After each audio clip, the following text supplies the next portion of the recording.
Estamos de volta com o Encontro com o Povo, hoje conversando com o Procurador-Geral do Ministério Público de Contas, Dr. Carlos Alberto Souza de Almeida. Qual é a grande virtude? O senhor já me falou aqui das grandes virtudes que nós temos na lei da transparência. Há de se ter um portal. Tem cidades consideradas grandes, eu fiquei até aqui assustado, por exemplo, Parintins ainda está em construção o portal. Maués, nada tem no portal. E outras outras que estão a deverem muito com essa satisfação ao público. Agora, a lei de acesso à informação, procurador. Só em tempo ainda, né? Mas, por outro lado, nós temos Quari com portal ativo, né? Temos também Manacapuru com portal ativo, né? Quer dizer, há pessoas que estão... Manaus, né? Manaus está precisando atualizar alguns pontos. Alguns pontos estão precisando, por exemplo, ser atualizados, né? Não, o portal existe, mas em alguns pontos estão precisando ser atualizados os dados, tá? Mas isso está sendo feito realmente. Nós tivemos contato... Manaus está nesse rol dos 39? Não há representação com o município de Manaus, porque o Manaus não se enquadra realmente numa mora. Tá? A atualização que estão fazendo realmente, tá? Nós temos mantido contato constante. Muito bem. Tá? E o acesso à informação? Veja só,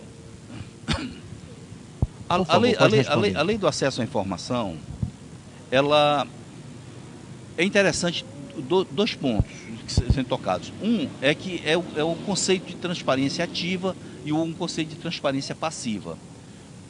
Transparência ativa, ou seja, o gestor ele é obrigado a colocar espontaneamente, né, informações sobre inclusive envolvendo informações de natureza orçamentária, né, pessoal, valores de salários, subsídios, vencimentos, ou seja, todos os dados que envolvem a administração pública, né? Isso ele tem que disponibilizar isso aí. Isso nós chamamos de transparência ativa. Por outro lado, há a chamada transparência passiva, que é aquela transparência onde o interessado busca a informação. Aí vem uma curiosidade. Esse questionamento, ele tem que ser respondido de imediato. De imediato. Ele só não é respondido de imediato se a questão for complexa. Então, o gestor tem que motivar, dizer a razão porque vai levar 20 dias para responder e prorrogável por mais 10, ou seja, uma questão complexa. Eu queria esmiuçar, ou seja, transformar tudo isso que a gente acabou de ouvir do senhor de maneira didática. Como seria? Por exemplo, há dois tipos de informação. Uma, a chamada transparência ativa, ou seja, aquela informação que está nos portais. Pois bem. Outra, a transparência passiva, aquela que a pessoa pergunta o que não está. Essa pergunta ela deve ser respondida de imediato, essa é a regra. Ou então, e outra coisa, não precisa dizer para quê. Você não pode dizer, mas você quer essa informação para quê? Não interessa, a informação é pública, eu posso fazer o que eu quiser com ela. Tem que estar disponível. Tem que estar disponível. Então não adianta você dizer, e se fizer mau uso? Como mau uso se a informação é pública? É impertinente essa colocação. Verdade.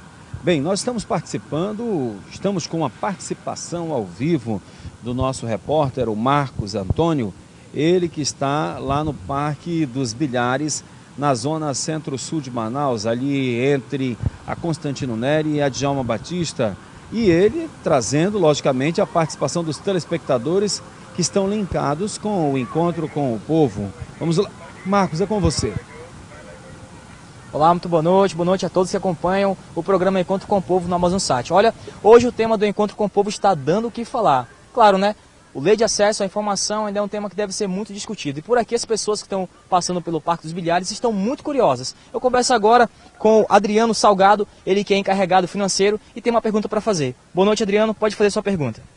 Bem, eu gostaria de saber como é que eu faço cumprir essa lei de acesso à informação caso alguém não queira me dar essa informação, alguma autoridade. Ok, muito obrigado pela sua participação. Elias, eu volto com você. A palavra é sua, doutor. A pergunta do Adriano, ela é uma pergunta extremamente pertinente, porque não adianta você ter a lei se você não tiver instrumentos para fazer cumprir a lei, né?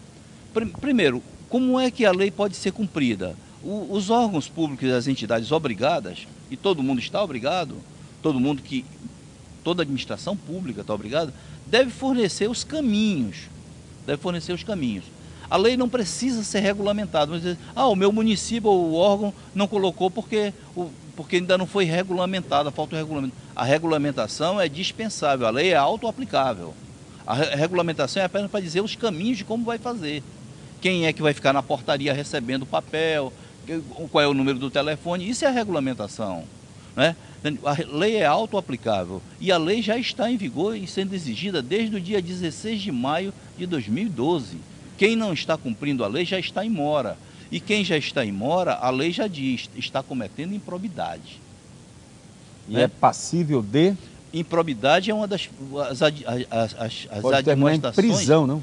Em prisão não, mas em perda de cargo, em reparação ao erário, em impossibilidade de assumir cargo público. A pessoa se coloca numa situação de improbo, né? E independente da improbidade, de imediato dá ensejo, a própria lei diz, a apuração disciplinar. Então, trocando em miúdos aqui, doutor Carlos Alberto, a lei da transparência, ela exige que você coloque o portal da transparência com todos os gastos públicos. E a lei do acesso à informação? Dados gerais da administração, desde a admissão de pessoal, demissão de pessoal, nomeações, salários. E esses dados, eles têm que ser instantâneos? Ou seja, cada dia o que a administração for fazendo, ela tem que abastecer essa informação diariamente? Online. Fazendo e colocando. O portal tem que ser atual. A lei diz que o portal tem que ser atualizado. O portal tem que ser atual. A proporção que os atos forem ocorrendo, você vai... Mas são dois portais, o da transparência e do acesso à informação. São portais diferentes. Para o portal do acesso à informação, o senhor tem algum tipo de penalidade? O senhor pode sugerir representações contra os gestores públicos?